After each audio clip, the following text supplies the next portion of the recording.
کہ ایک سے زائد خدا ہیں، تو اب ہم اسے لاجیکلی کس طرح سمجھائیں؟ اسے اللہ تعالیٰ نے بہت ہی آسان طریقے قرآن میں سمجھایا ہے، صرف ایک ہی آیت ہے، جو عقل میں ہوگا وہ کے ساتھ بات۔ سب سے پہلی چیز، جو شخص اس بات کا دعویٰ کرے یا کر رہا ہے خدا ایک سے زیادہ ہے، تو ہماری جانب سب سے پہلا سوال اس کے مختلف خدا ہیں، کیا اپنے پاور کی طاقت قوت کے اعتبار سے سب برابر ہیں؟ بعض کم ہیں اور بعض زیادہ ہیں۔ کیا ہوگا سوال؟ یہ بھی بات ہے، سوال کریں اگر خدا ایک سے زائد ہے تو کیا مثلا دو لے لیں، یہ دعویٰ کرتا ہے کہ دو خدا، بس ایسے ہی ایگزامپل، تو کیا دو خدا طاقت پاور اور قوت کے اعتبار سے برابر ہیں یا ایک دوسرے سے کمتر ہے؟ ایک دوسرے کے مقابلے میں کمتر ہے اور دوسرا بڑا۔ تو اب اگر کوئی یہ کہتا ہے کہ نہیں ایک کے پاس زیادہ پاور ہے اور دوسرے کے پاس کم پاور ہے، یعنی دوسرا خدا روزہ خدا ہے، اس کے پاس قوت طاقت کم ہے، لہٰذا ایک دوسرے سے کمتر ہے، تو ایسی سچویشن یہ یاد رکھیے کہ کمتر ہونا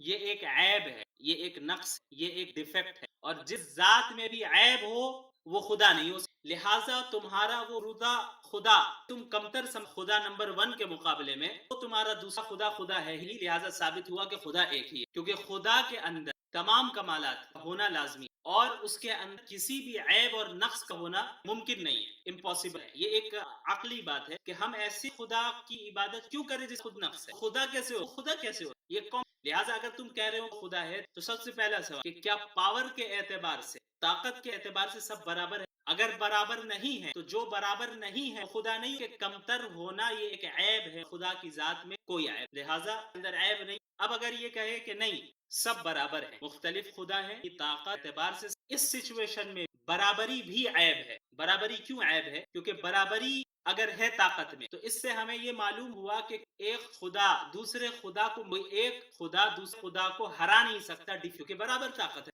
لہٰذا کسی ذات کا کو نہ کر پانا، ایک خدا کا دوسرے خدا کو ہرا نہیں پانا، نہیں کر پانا، یہ ایک انکیپیبلٹی ہے اور انکیپیبلٹی عیب ہے، لہٰذا جس ذات کے اندر عیب ہو وہ ذات خود۔ اگر آپ کہہ رہے ہیں وہ برابر ہے، طاقت برابر ہے، ایک غالب نہیں مغلوب نہیں، اور جب وہ مغلوب نہیں ہو سکتا ہے دوسرا خدا ہار نہیں، تو یہ خدا جو غالب آنا چاہ رہا ہے وہ کیپیبل ہو گیا، وہ غالب ہونا چاہ رہا تھا، سامنے والے کو ڈیٹ کرنا چاہ رہا تھا، وہ کر نہیں پایا، لہٰذا جو ذات کسی پر عاجز اسے عاجز، جو ذات پر عاجز ہو تو یہ عیب ہے، اور خدا کے اندر کوئی عیب نہیں۔ اور اب اگر آپ یہ کہیں کہ نہیں وہ غالب آ سکتا، خدا کو کیا جا رہا ہے، روزہ خدا ہے، وہ مغلوب سکتا ہے، ہر بھی سچویشن میں ہار جانا یہ ایک عیب ہے، لہٰذا جو ہار گیا وہ خدا ہے ہی نہیں، ثابت ہوا کہ خدا ایک ہی۔ اب کو یہ کہہ سکتا بھائی آپس میں کی لڑائی نہیں، تو برابر ہے، قوت پاور برابر ہے لیکن ان کی آپس میں لڑائی نہیں، تو ایسی صورت میں ہم یہ کہیں گے اور یہی ماننے کہ سارے خدا اپنے ایک دوسرے کو برداشت کیے بیٹھے ہیں، یعنی انہوں کا اظہار کر دیا کہ بھائی میں خود دوسرا بھی موجود ہے، لہٰذا چلو ہم تو غالب نہیں آ سکتے، ہم لڑیں گے نہیں، گویا کہ مجبوراً وہ لوگ بیٹھے ہو، اور مجبور ہونا یہ بھی کیا ہے؟ ایک عیب ہے جو ذات میں نہیں، یہ عیب تھا۔ اسی لیے اللہ تعالیٰ نے فرمایا الحمدللہ رب العالمین، جب آپ سورۃ الفاتحہ کی تو الحمد یہاں پہ الشکر بھی لا سکتے ہیں، الثناء بھی لا سکتے ہیں، الفاظ کے الحمد میں تمام تعریفیں، تمام کمالات، تمام بہترین صفات صرف اللہ کے، صرف ایک اللہ کے لیے، للہ، اللہ کا کوئی تثنیہ ڈوئل فارم۔ دوسری بات ہم اب جو شخص کہہ رہا ہے کہ خدا ایک سے زائد ہے، تو میرا دوسرا سوال اس کہ کیا وہ مختلف خدا اپنے رازوں کو اور اپنے جو راز ہے، جو علم ہے، دوسرے خدا سے چھپا سکتے ہیں یا نہیں؟ چلیں دو خدا کا میں سمجھانے کے خدا، ایک خدا کو آپ ایک کہہ لیں، خدا کو برودہ طور پر اللہ کی، بلکہ اللہ ہی کا دفاع کر رہے ہیں ہم یہاں پہ، اور اللہ اب خدا اے خدا بھی، اب آپ نے کہا کہ یہ دو خدا برابر ہے، تو میرا سوال یہ کہ خدا نمبر اے جو ہے اے اپنے رازوں کو اپنے خدا بی نمبر 20 سے چھپا سکتا ہے یا نہیں؟ اپنے علم اپنے رازوں کو چھپا سکتا، کچھ کر سکتا ہے تو اگر خدا نمبر 1 ایک کو ہٹا کے اگر آپ خدا نمبر 1 اپنے رازوں خدا نمبر 2 سے چھپا سکتا ہے، خدا نمبر 2 سے ذات کے رازوں کا مخفی ہو جائے، یہ ناواقف اور لا علمی، اور ناواقفیت اور لا علمی ایک عیب ہے کہ ذات میں۔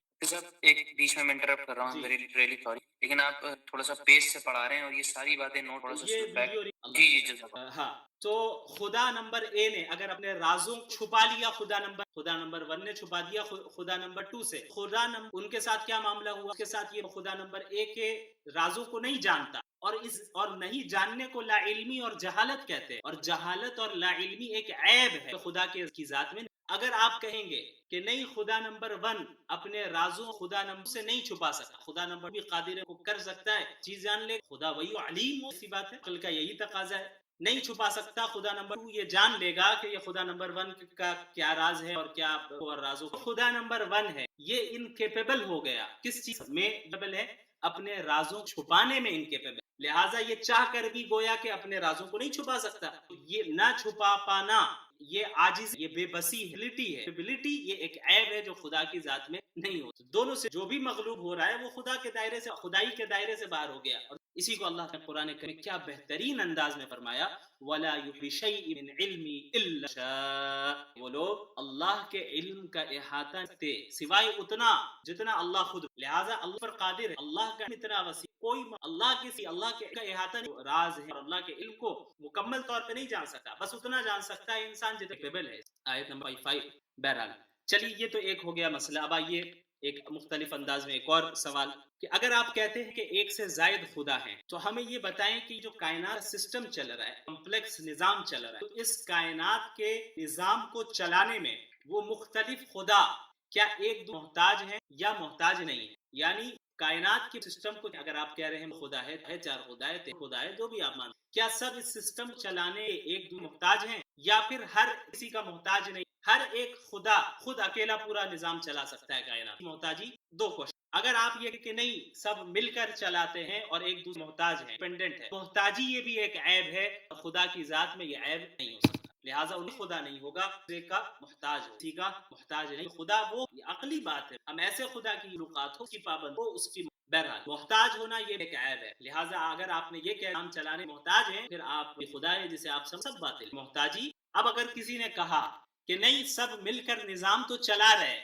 لیکن کوئی کسی کا محتاج نہیں، یعنی ان سے ہر ایک خدا اس بات قادر ہے کہ وہ اکیلا پورا نظام، پھر ایسی صورت میں ایک خدا کے علاوہ باقی تمام خداؤں کی موجودگی ان کا وجود غیر ضروری ہے، یعنی ضرورت ان کے وجود، جب ایک خدا اکیلا پورا نظام تو باقی ضرورت نہیں ہے، اور مخلوق ذات کی ضرورت نہ ہو وہ ذات خدا نہیں ہو سکتا، خدا تو وہی ہے جسے کی ضرورت، واللہ هو الغنی الحمید، یا ایھا فاتر آیت یا ایھا الناس فقراء اللہ، اے لوگ اللہ کے محتاج ہو، اللہ هو الغنی الحمید، اور اللہ ہی وہ ذات ہے جو بے نیاز ہے، بے نیاز یعنی اور وہ ایسی ذات ہے جو کی جاتی ہے، لہذا آپ کی رائے خدا ایک سے زیادہ ہے، ایسی رائے ہے اگر خدا اکیلا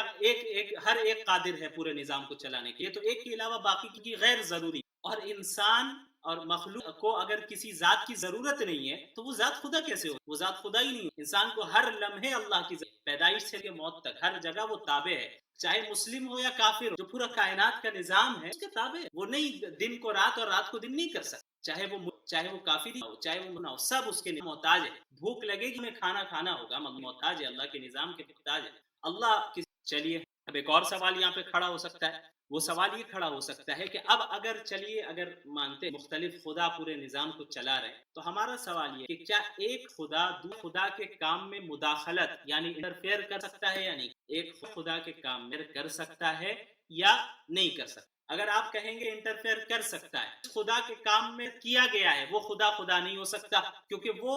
اپنا دفاع نہیں کر پایا، اور دفاع نہ کر پانا اپنے خلاف ہونے سے روک نہ پانا اسی کو عاجز ہونا کہتے ہیں، اور عاجز ہونا یہ ایک عیب ہے، لہٰذا وہ خدا تو نہیں سکتا جس کے کام میں، اور اگر آپ یہ کہ نہیں اگر کوئی مداخلت کرتا ہے تو دوسرا خدا اس بات کی طاقت رکھتا ہے کہ وہ اپنے آپ کو ڈیفینڈ کر دے اور مداخلت انٹرفیئر ہونے نہ دے اسے کرنے نہ، تو پھر ایسی سچویشن جو یہ خدا ہے جو مداخلت کر رہا ہے یہ عاجز ہو گیا، کیونکہ اس کو نہ کر پانا اس کو ایسی ذات کو عاجز کہا جائے، یہ خدا تو چاہ رہا تھا کہ دیا، لہٰذا ثابت ہوا خدا وہی صرف ایک ہے جو قادر مطلق ہے اور مختار کل ہے، ہر چیز پر مکمل اختیار، اور آپ پورے نظام کو آپ پوری کائنات کے سیدھا نظام ذرہ برابر بھی آگے پوری کائنات ہو جائے گی۔ اللہ تعالیٰ نے سورۃ الانبیاء میں آیت میں یہی ارشاد فرما کر آسان لو کان فیما آلہ اللہ سبحان رب عم، کہ اگر زمین و آسمان میں ایک اللہ کے سوا کوئی اور بھی خدا ہوتا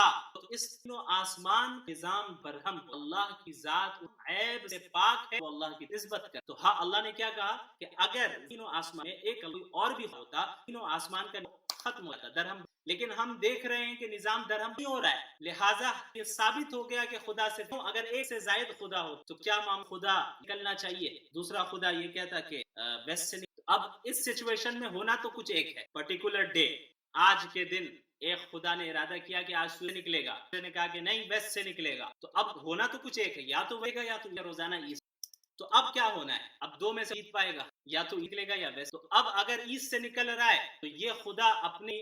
یعنی اپنی مراد پر کامیاب ہو گیا، اور یہ خدا جو ویسٹ سے نکالنا چاہ رہا تھا وہ ناکام ہوا۔ ناکامی ایک عیب ہے خدا کی ذات۔ اور اگر سورج ویسٹ سے نکل جائے، خدا ویسٹ سے نکالنا چاہ رہا تھا وہ خدا غالب آ گیا، سے نکالنا مغلوب ہونا یہ ایک ہو جانا ہے، اور ایک عیب ہے، کوئی عیب نہیں۔ تو کسی بھی صورت میں یہ بات ثابت نہیں ہو سکتی خدا ایک سے زیادہ ہے۔ تمام عقلی دلائل اللہ کی حضرات یہ عقیدہ سے زیادہ عقیدہ ریشنل لاجیکل، جو یہ عقیدہ رکھتے خدا ایک سے زیادہ ہے، چاہے وہ 4 ہو 1000 ہو، ان کا جو نظریہ ہے یہ ان دلائل کے، ان عقلی دلائل۔ اسی لیے اللہ تعالیٰ نے توحید پر ایمان لانے کو لازمی کر۔ ایسا شخص جس تک دین کی دعوت نہیں، جنگل میں رہتا ہے وہ، اور اسے معلوم ہی اسلام کیا ہے، پہنچا ہی نہیں، اتنا انجان دنیا سے اتنا کٹا ہوا ہے، کوئی اسلام کی دعوت پہنچا ہی نہیں، نہ ہی اس نے اسلام کا کے متعلق کوئی خبر سن، تو ایسے کے متعلق کیا حکم ہے؟ یہی حکم کہ اس سے صرف خدا کے ایگزسٹنس اور توحید ونس آف گاڈ کے متعلق، اگر وہ بندہ خدا کے وجود کو مانتا تھا